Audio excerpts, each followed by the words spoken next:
All right, we are going to do a neck reset on a D-18 1937 Authentic. And this guitar is brand new. Customer sent it to me to evaluate. And I did an evaluation of this and 4 other Authentics in a previous video. I determined that I would really like to reset the neck on this. And I'll tell you why in just a minute. I'm going to do this process pretty much live. There's going to be a couple things that I'm just going to show you a glimpse of, like when I go to loosen the fingerboard extension here. It takes heat, takes a little bit of time. It's a boring process. I'm just going to set it up. I'm going to show you how I loosen it. Most of the process is going to be over here on the actual neck pull bench. But what I really want to show you is how I'm going to measure this thing very carefully, because what I want to do is I want to keep the stock saddle. I want to reset this neck to the stock saddle without replacing it, without adjusting it. I might end up having to adjust it a little bit when I get done, but I want to try to get it as close as I can, and I think I can get it right on.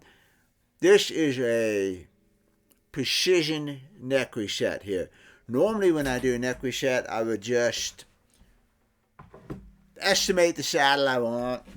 I do the neck reset, and then I build the final saddle to where I want it. So I have some leeway, in where I'm going to actually put that replacement saddle. But in this case, I'm going to try to keep it. This is kind of a valuable technique because it makes you really exercise your precision. And I've had to do this before when I've had pre-war Martins, things like that, where it had the original saddle in it, ivory saddle, and I wanted to keep that, So I've done this before. I can do it pretty good, with a little bit of luck. So let's go through the process here on this guitar. So the first thing that I noticed when I evaluated this is the nut slot is just a little too high.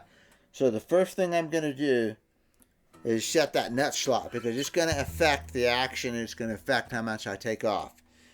And again, since some of you are just tuning in for the first time, the rough way to do this is to hold the string down between the 2nd and 3rd frets and make sure that it just barely clears that 1st fret. There's a more precise way to do it, and that's to hold it at the 2nd fret and measure the gap at the 3rd fret.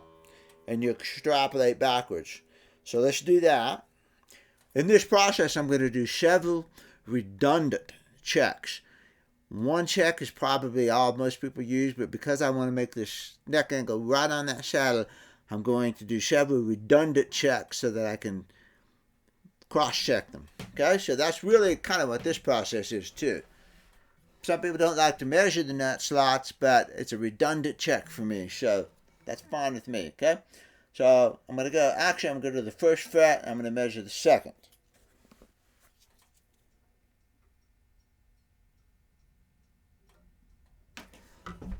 $12 thousandths just clears. Let's see if 14 will go. So I'm going to hold it at the 1st fret. I'm going to measure the gap between the low E. Yeah, 14 goes. 14 is the gap. So if this gap is 14, then the 1st fret gap should be 16, because I've done this before. I've measured several frets and then I extrapolate backwards. In this case, I'm just going to jump straight to the chase here. So this is 14. So this 1st fret could be 16. I'm going to give just a little bit of room for the nut slot to wear. So I'm going to go for 18 at the 1st fret. And that's not a number that you can take to any other guitar. You can, but it's not a number that I would just jump to. I would measure at the 1st fret and measure at the 2nd fret, and I would measure it and check that. So let's put an 18 under here and see how much clearance we have. And we got a ton of clearance. So I'm going to loosen the string, pull it off to the side, and I'm going to get my 56 in here. Where's 56? 56. And we're going to drop that very carefully. I also go into 18. This is 16. Gives me a little bit of wiggle room here. So if I end up at like 17, even if I end up at 16, I'm okay. But if I shoot for 16 and go down to 14, I blew it. That's why they don't do it in the factory. Okay?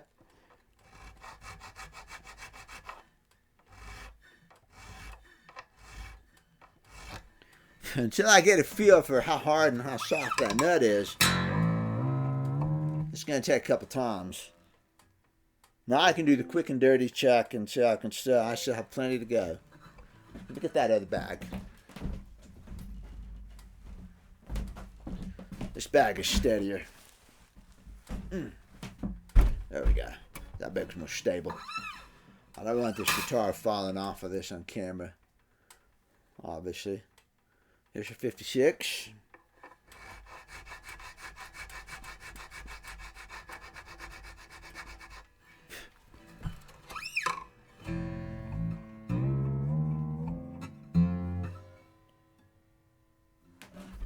Check the 18. Still plenty high. Probably about 22 right now.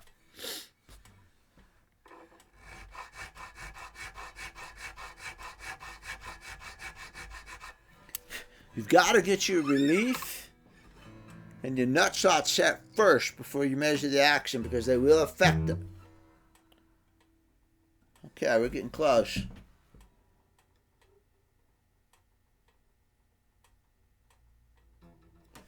Barely clear. I'm going to go one more.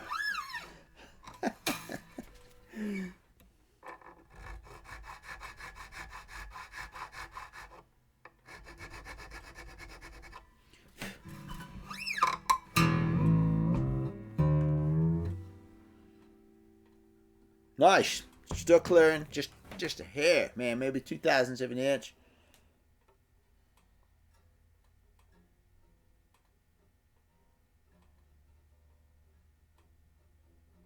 Yeah. Woo, close. I bet I got 16. But there's still a little bit of an air gap when I fret between the second and third, so I'm good. Even if it comes to 16, I'm still good.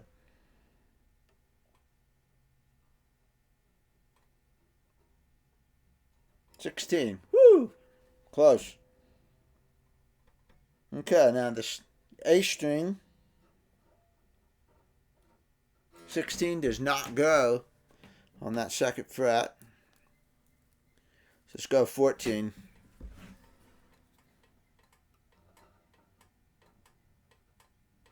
$14 doesn't go either. This one's a lot better. I think the treble strings were good. It was just the A and the E that were high.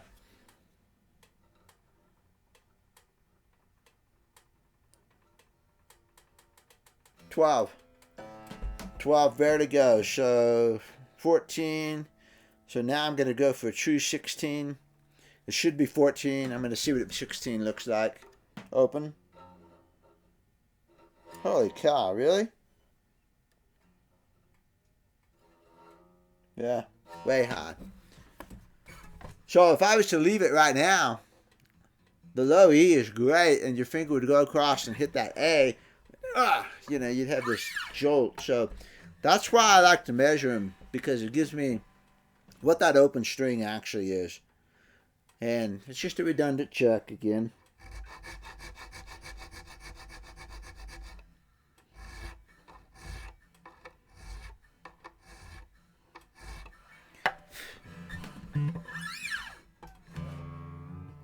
Feel free to skip ahead.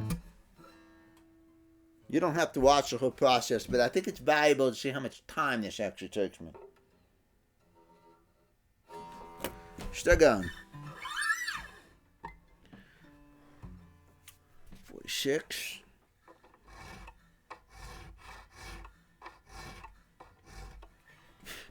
The slot's a little bit V-shaped, it looks like, and so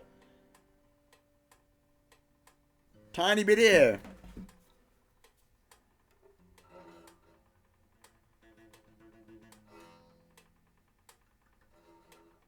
$16 is perfect now.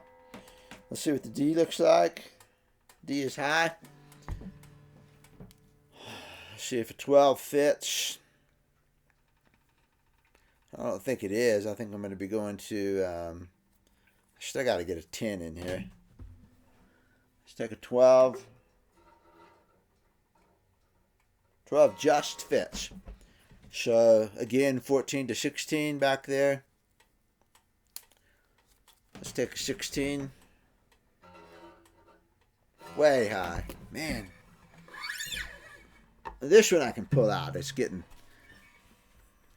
to be a weaker string now. 16, 35, 28. Let me get my things in order here. There we go. Now I can see them. 35.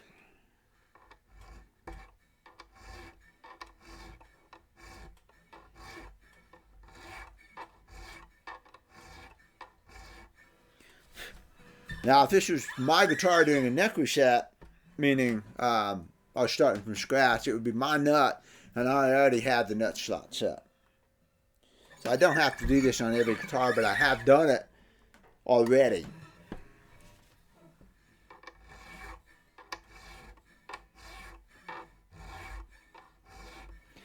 Meaning on every 70s that I would do, I would already have built the nut and I already got the frets and all that stuff. Still going.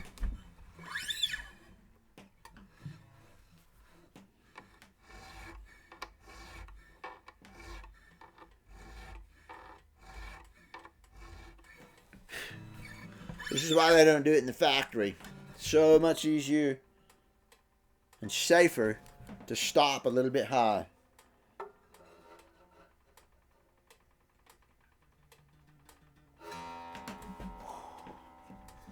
Just a little bit more. Yeah. It's probably literally about 17 thousandths right now, but it's just a little bit higher than the A string, which is going to trip you up just a little bit.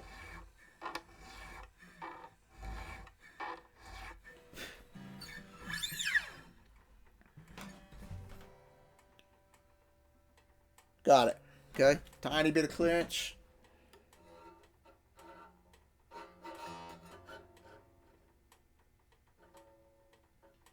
$16 is perfect.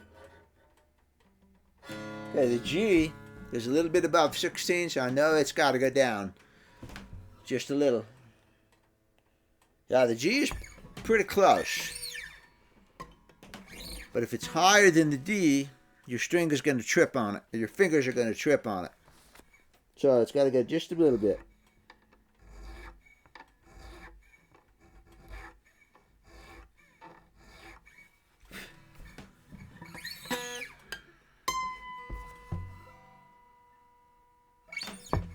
More. With bones, sometimes you hit these soft spots in there, so you better go pretty slow.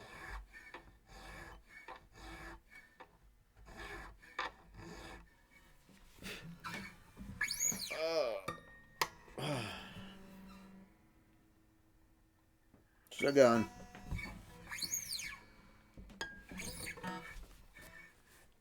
Yeah, right?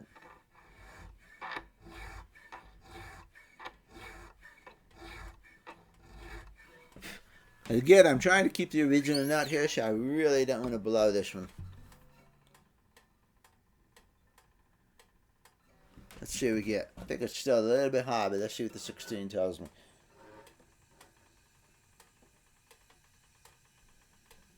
Yeah. Just a little bit of a gap.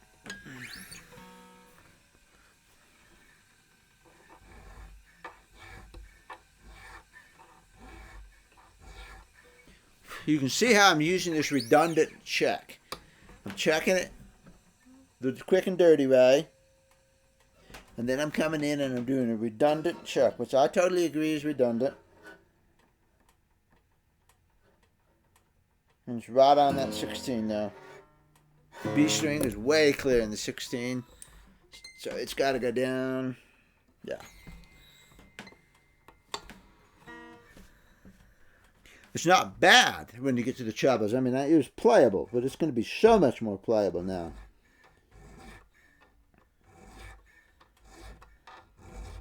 Plus, these slots are kind of... I don't think the CNC machine cuts these, but...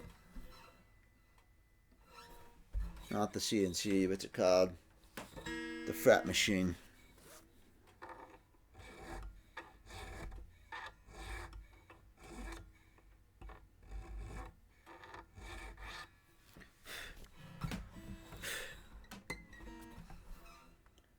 want to say LASIK.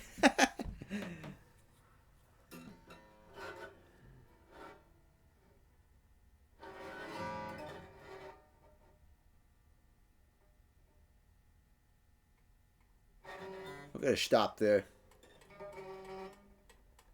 And the high E is high. 16 clears it, so it's, you know, it's got to go down a little bit.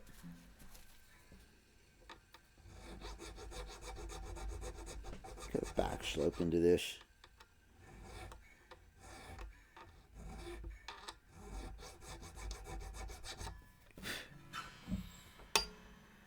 This is tedious work. I mean, I would probably just cut to the chase on this, but again, I want you to see this in live tongue. 16 is clearing pretty good. I'm going to check up here because it can probably go down to about a 14.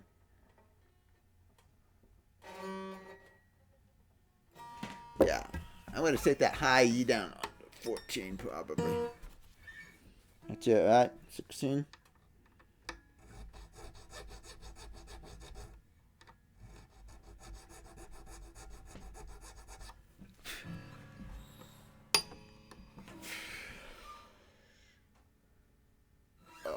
One more. I actually could use 4 more, but I said 1 just to fool it.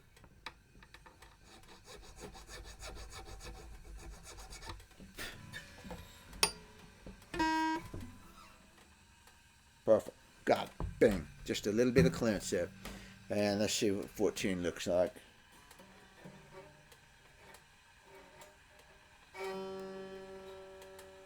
Yeah, perfect. And the 14 had a little bit of clearance on the B, so I know it's 16. You know, you got a little bit of air out there between the 14. Okay, now I've got the nut slot set. Woo! Perfect. Now let's find out what our action is. This is going to be the real action. In other words, when I was doing the evaluation, I had a very approximate action because I knew the nut slots were off. And I said, you know, it's going to lower some, but I don't think it's going to lower enough that we don't need an equi-set. Maybe I'll be surprised. Let's find out. Field gauges again. I would like to see 96 thousandths of an inch on the low E. I would like to see 93, but 96 is gives you a little bit of poor right hand room.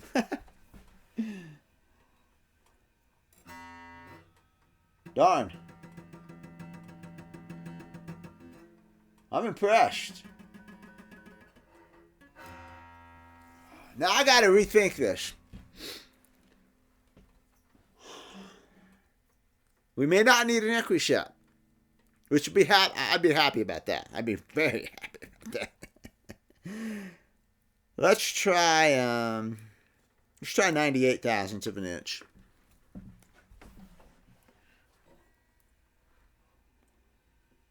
No, it's still too high. 98. Let's try 103. Which would be 105 by the time I had the air gap on it. So let's try 103. So that low E is 105. Alright, so my action at the low E is 105. And if I want to see an action of 95, that is a 10 thousandths of an inch drop. Which, first of all, look how much a small nut adjustment dropped this. Because I think I started at like 110 or 115. And getting the nut right dropped the action that much was almost there. You know, 20 thousandths of an inch here.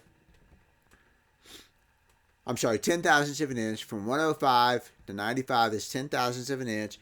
That's a 20 thousandths of an inch drop at the saddle. The saddle is currently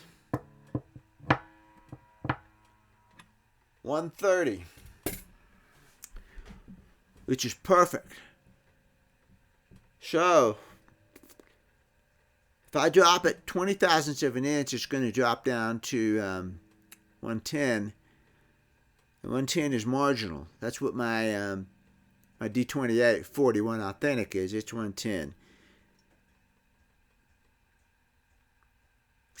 Let's check the high E. That's going to make my decision.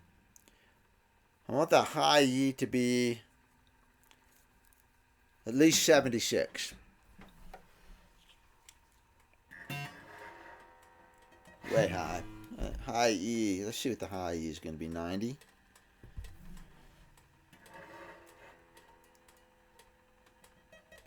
High E will just clear 90. I'd like for it to be 80. 80 would be great. So again, 10,000 7-inch drop there, 20,000 7-inch at the saddle. And because the low E or high E is sloping, we got 125 and I'd end up with 105. This would be exactly the same as my D-28 1941 Authentic, which I said was marginal.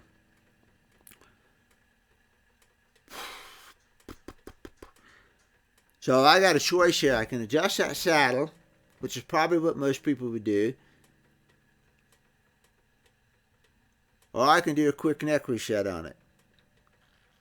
And if I do the neck reset, it's going to be done forever. It's going to be done for quite a long time.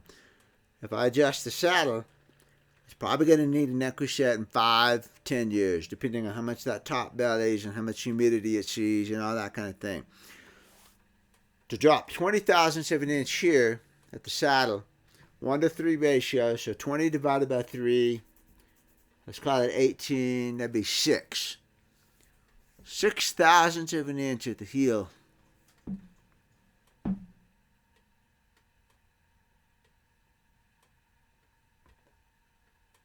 That is so minute. I mean, they got so close to this, and the only reason I'm really having to do this, from the factory, probably pretty good if they would have got the nut slots right. So the moral of the story here is adjust your nut and adjust your relief first. You may not need a neck reset. I'm really thinking about this. I'm really thinking about whether or not I need to do this. 6,000 7-inch. I mean, that's half of a high E string. High E string is 13, so half of that would be 6.5. That's exactly what it needs to go, is half of a high E string.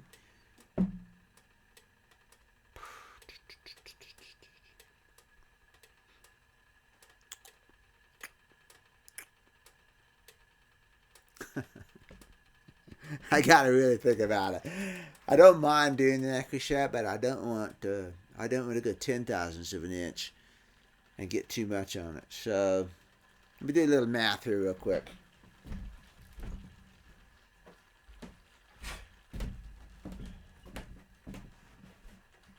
Alrighty.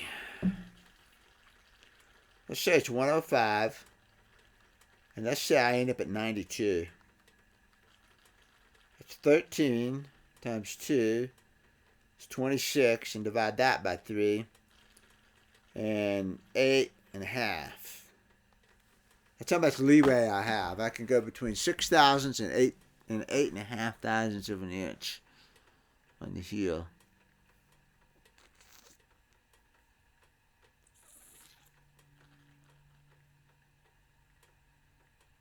I'm going to think about this a little bit more. I could leave it.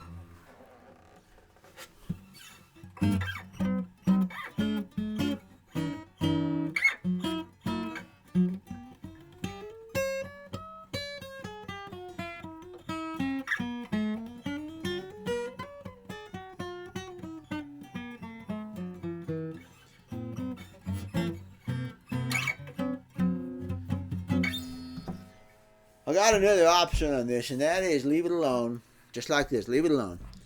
And maybe in 5 years I'll see it again if I'm still alive then. Am I 62, 67 years old? It could be reset in 5 years, you know. But it's playable now. But it's not butter. I've got to look and see what it looks like this way.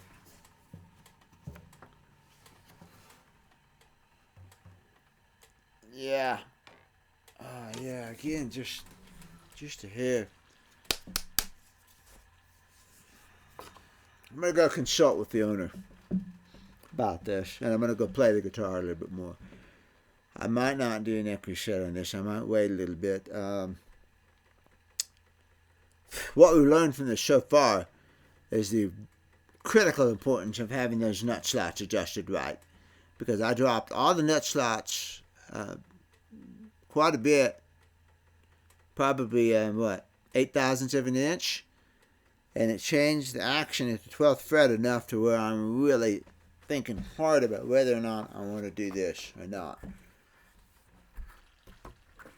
So the whole point was to try to save the original saddle. If I just went in and adjusted the saddle right now and didn't think about it, it'd be no big deal. I'd adjust the saddle, even if I split the difference. So instead of dropping it 20 thousandths of an inch, what if I dropped it 10 thousandths of an inch? Then I would have 120, which is pretty good.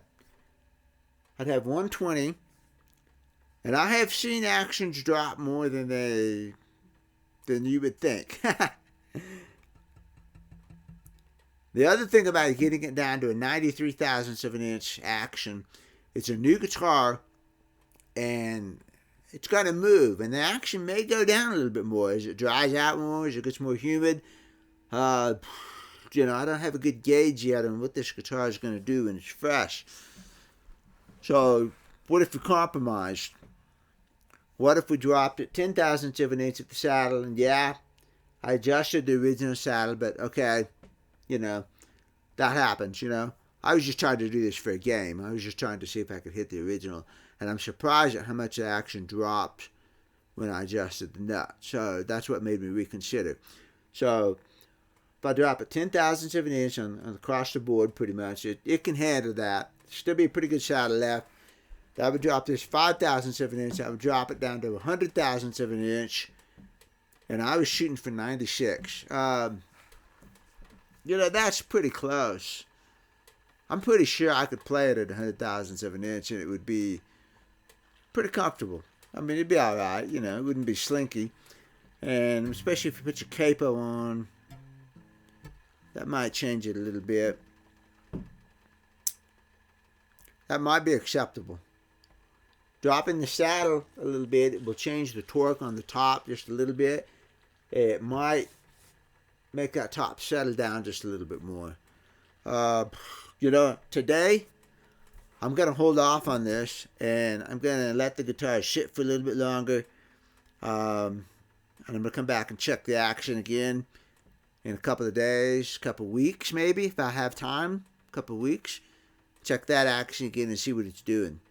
I don't mind taking the neck off. It's not that big of a deal to me. I can do the neck very quickly. But again, I don't want to blow it. I don't want to go too far and end up with a 80 thousandths of an inch action and then have to replace the saddle, because that was my whole point. And the whole thing was I was trying to keep the original saddle just as a game, just as an exercise in precision. And sometimes you got to know when to stop. You got to know, well, I'm not going to hit that precision. There's limitations to what you can do by hand. And that's why I don't blame Martin for having a little bit of high action on this, because, they're doing it by hand with a brand new, fresh guitar. I swear, if I was building guitars, I would put them together and I would hang them on the wall for 6 months.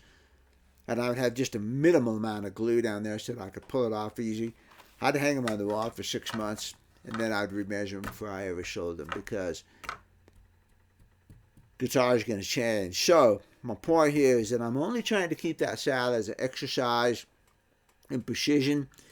At this point, it might be better to just go ahead and drop the saddle, get the action down to where it's pretty good, and then just leave the guitar alone for a period of time. Even if the owner sent it back to me next year, then I would have more information on how the guitar is changing and what's going on. So I really am leaning hard on that. Alright, I'm going to put this guitar up right now. I'm not going to do neck reset on it just yet. And I'm going to talk to the owner, and I'm going to see what he thinks. He's trust me on this. I mean, it's going to be, he says, he's going to say, do what you think is best. And honestly, what I think is best is leave it alone. At least right now, that's what I'm thinking. Right at this instant, with the information that I have in hand, my inclination is going to be to drop the saddle 10 thousandths of an inch, which does not preclude us later resetting to that again. Drop that saddle 10 thousandths of an inch and see how it plays. Because the playing part is everything. And the difference between 93 thousandths and 100 thousandths, it's the difference between butter and, well, it plays pretty good, you know. But I'm going to sit and think about it. I'm not going to rush into this just to show off on camera that I can set the neck to the right thing. I'm not going to do that. I'm going to sit on it. I'm going to play the guitar a little bit, see how it reacts. Okay, well, sorry about that. We didn't get to see the neck reset on this one. But this is just like the D-45 that I did, and I got it in here and I measured it. I swore the action was way high. I'm like, man, I can hardly play this guitar. And I got it in and I measured it and I said, it's not high. What it is the thickness of the neck. So, anyway, we didn't get to do the neck reset on this today, but this is a valuable thing on the philosophy of this and all of the variables that you have to take into consideration, and the fact that you better be ready to change your game plan just because I came in here saying, oh, I'm going to do a neck reset on it. When I did the nut, and I suspected that might happen. You know, I said that from the very beginning. I said, I'm going to see what happens when I get the nut slot set right. And then I reevaluated here a little bit, and I said, you know, I don't know. So rather than rush into this just to show off on the camera, I'm going to sit on it. Okay? That's my seat of the pants judgment. I do have some good numbers, though. In fact, I got to write that down. I did 105, and it was 90 over on high E. We're going to write that down. And the date is September 16th, I think. I don't know what the date is now. Is it the 16th? 15th, yeah. I wrote the 15th on a check yesterday. Today's the 15th. So I'm going to write that down. Check off adjusted the nut height.